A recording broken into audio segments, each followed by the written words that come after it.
Hey everyone, welcome to another episode of It's Crystal Clear, a show that's designed to tell your money where to go instead of always wondering where it went. So, I am still on cloud nine from celebrating with some of you all for eliminating $2.2 million worth of debt this year.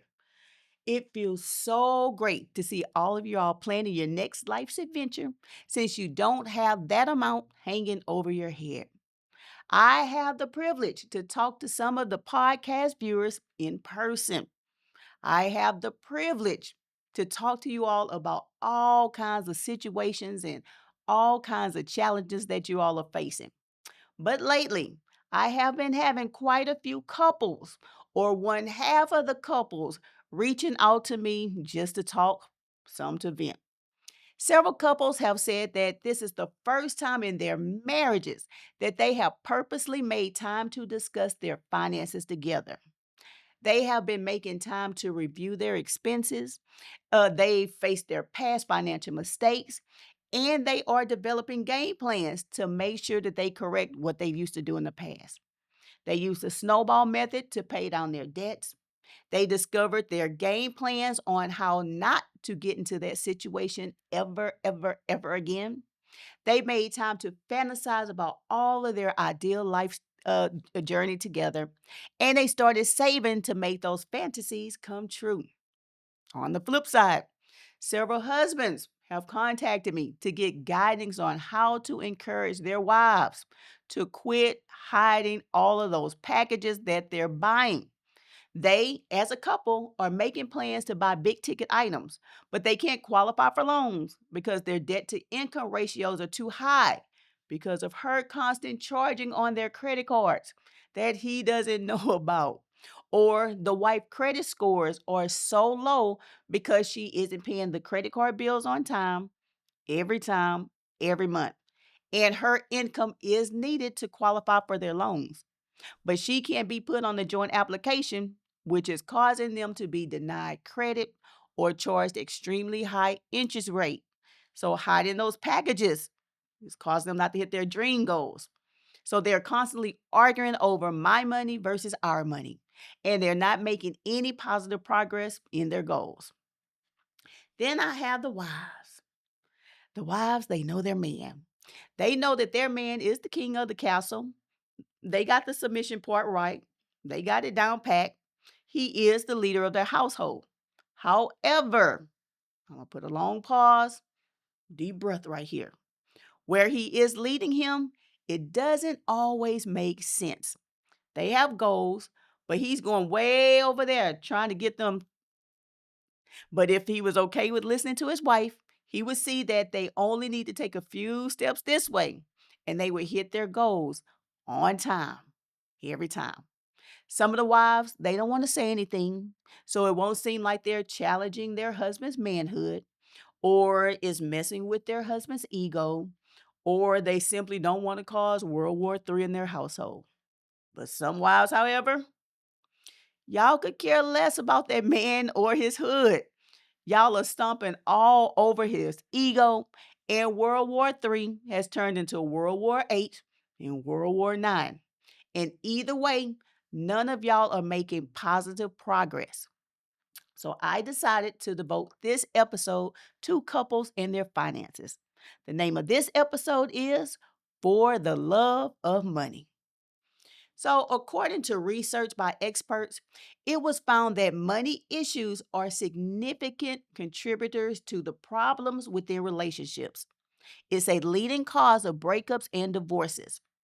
Keeping secrets about debt, past or current, having hidden bank accounts, uncontrolled spending without the input of your partner, having no financial plan in place at all can cause a once beautiful relationship to become one that's hell on earth. So if you choose to be with someone for the rest of your lives, do not, y'all listen to me, do not let the mismanagement of little green slips of paper and little plastic cards be the cause of you losing the love of your life. So today, I am going to talk about how to strategically use money to fund your happily ever after. no matter if you are in a new relationship or if you have been together for years. The first thing you need to do is to be transparent and open with your communication about money. So, if you're in a new relationship, it may be a little tricky to know exactly when is the right time to bring up money. You don't want to look like a gold digger, or you don't want to look like you're only in a relationship for financial gain. But in reality, relationships cost money. And it's better to know in the beginning if you're on the same page or not. Better yet, it's best to know if you're even in the same book when it comes to your financial past, present, and future. It is okay to ask the questions. It is okay to find out where their head is in regard to finances. You can do it with some finesse, with a little gentle tone, like, do you like to travel or are you a homebody? Do you like to eat out every night or do you prefer to stay home and cook? Do you live your life like YOLO? You only live once. Or do you like to save for the future? If you had past issues, have you corrected them? And have you learned from your mistakes? Or are you still dealing with them? You could say, what are some of your financial goals? And are you on track to achieving them? Y'all, it's okay to ask questions. How else are you going to find out if you're even compatible on a financial level or not? If you're entering into a new relationship, you better make sure that your finances are in great shape. Do not go into their relationship being a burden to that other person. Y'all, that is not fair. Having the nerves to ask them 21 questions and you don't have two nickels to rub together, no, we are not going to do that. I want you to make sure that your finances are in great shape so you can enjoy getting to know your significant other, your new boo, through activities and adventures without having money stop you. You want to have fun, enjoying life together without the lack of little green slips of paper and plastic cards stopping you. Now, if both of you are already together, new relationship, and you're having financial issues, okay. But what I need you to do is to make a pact to help each other improve. You can make date night be watching episodes of It's Crystal Clear. Develop individual plans that will help you both get out of debt. Develop realistic budgets and hold each other accountable. You can find ways to celebrate each other when you get those wins. Y'all can be each other's cheerleaders. Y'all should be able to help each other succeed. Now, how does that sound? So, being with someone who is an asset to you and wants to help build assets with you, that sounds really sexy to me. Now, if you all are married or you have been with your partner for a long time and the lack of money management is killing your relationship, you're going to have to be extreme with the way you approach the way to improve your love life. So, the first thing you're going to do is communicate with yourself and God. You must ask yourself this question: do I even want to still be with this person for the rest of my life? I'm going to answer that for you. Yeah, you do. Don't you dare let money mismanagement be the reason why your relationship ends. If both of you made the choice to love each other, and if both of you made the choice to be with each other, I need you to make the choice to go extreme to get your finances under control so you can enjoy your lives together. Number two, you're going to have to communicate with each other. What is the plan for you and them to live together? When you get to the end of your life together, what do you want to look back and say that you're glad you did that made you have an incredible love life? What is it going to take for you to start doing now in order to make that conversation in the future happen? Number three, you're going to communicate with each other. You're going to be truthful and you're going to be transparent about what's going on in your past and what's going on with you currently. Pull both of your credit reports. Pull copies of all your bank statements and lay it out on the table. What is the total amount of income that you both bring in? What is the total amount of debt that you both have individually and that you both have collectively? This is not the time to be shamed. This is not the time to be embarrassed. This is not the time to fight, argue, or play the blame game. You are not doing any of this anymore. Recognize that you both are a team and you're going to address what you need to address together. You're going to fix what you need to fix together. You're going to do what you need to do in order for you to look back in the future and say, yeah, we did that together. Four, after you make plans to fix what's broken, you're going to make time to communicate, to plan how you will spend your money from now on. In order to do everything that you want to do in life together and apart, what are your daily goals, your weekly goals? What's your yearly goals? What are your dream goals? You need to make time to write them down. Then you need to make time to research how much all that's going to cost. Then you're going to see, are you earning enough money together to pay for it? Are there latte factors? Are there other expenses that you can cut out in order to help you pay for it? Are there items that's being auto drafted from your account that can be stopped or can be rerouted to your interest bearing savings account to pay for it?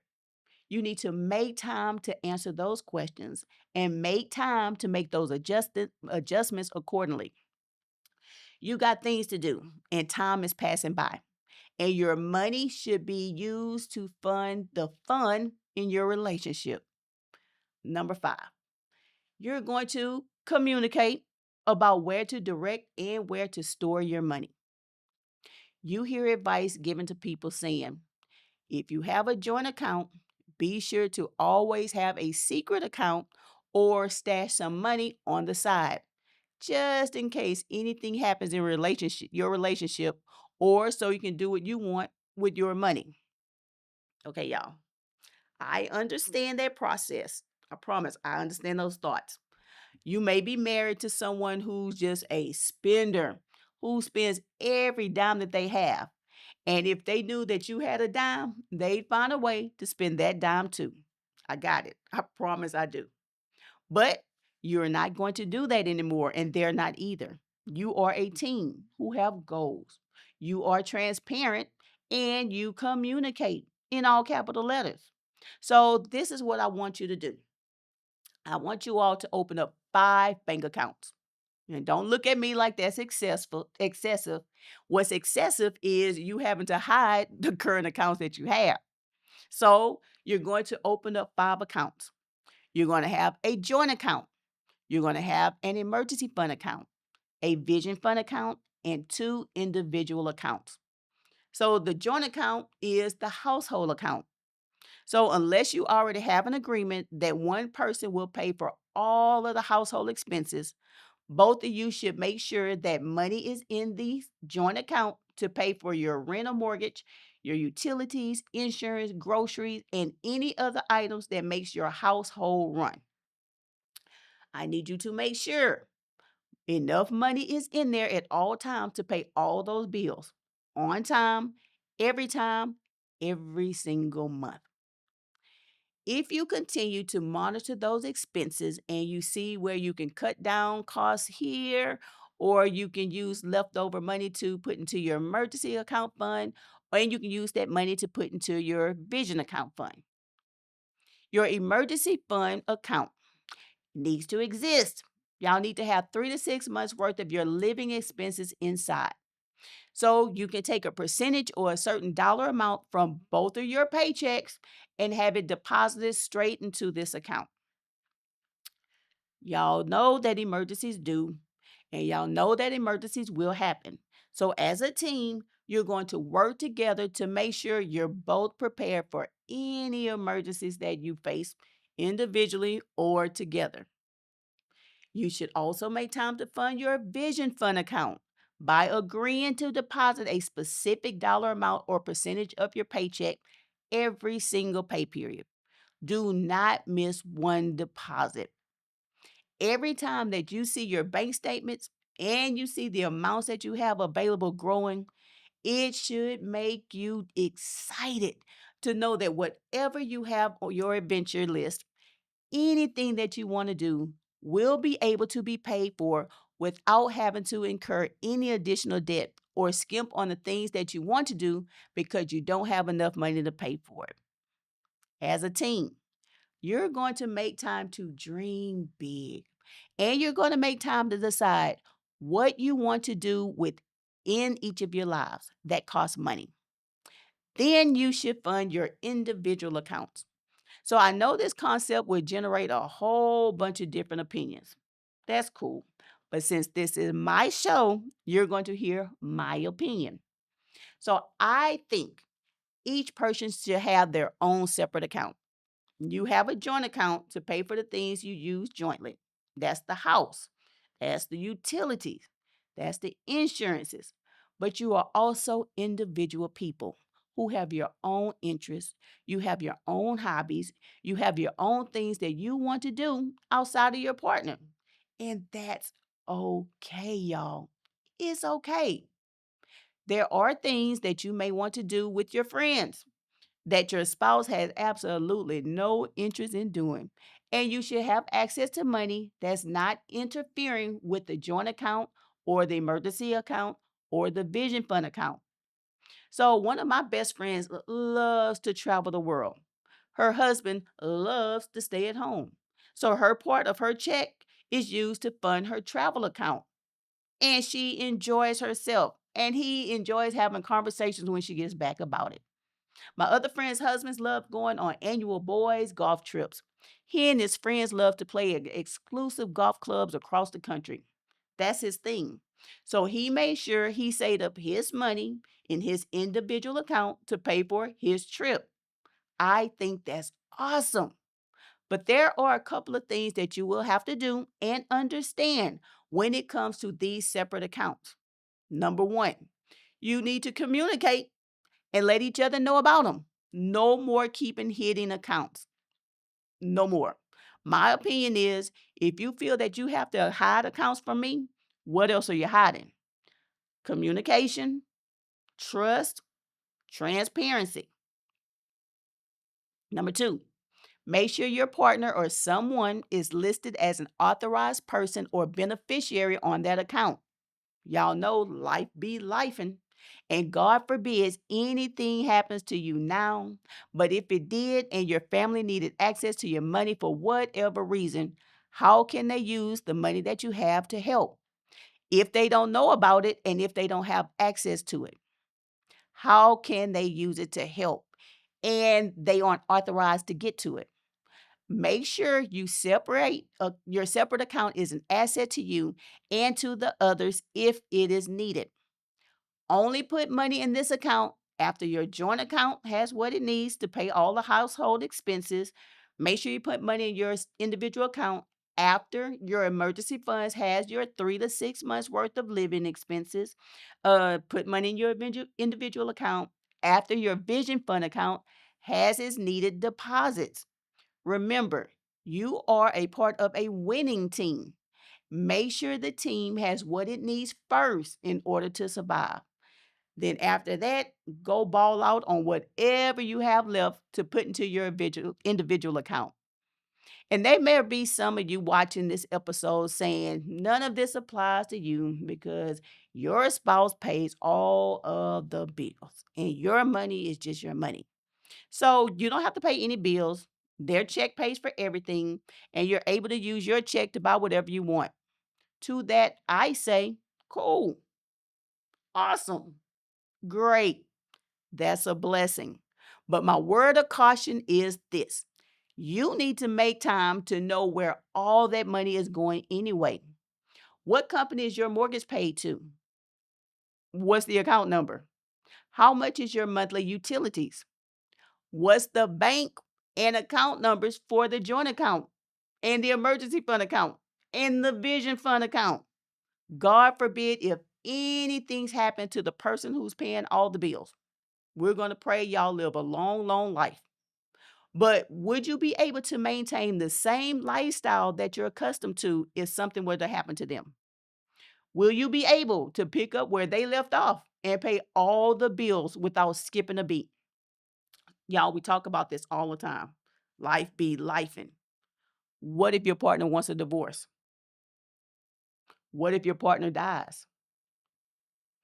What if your partner gets laid off? What if life lives? Do you not think it's important to know what's going on in your household? I think it is.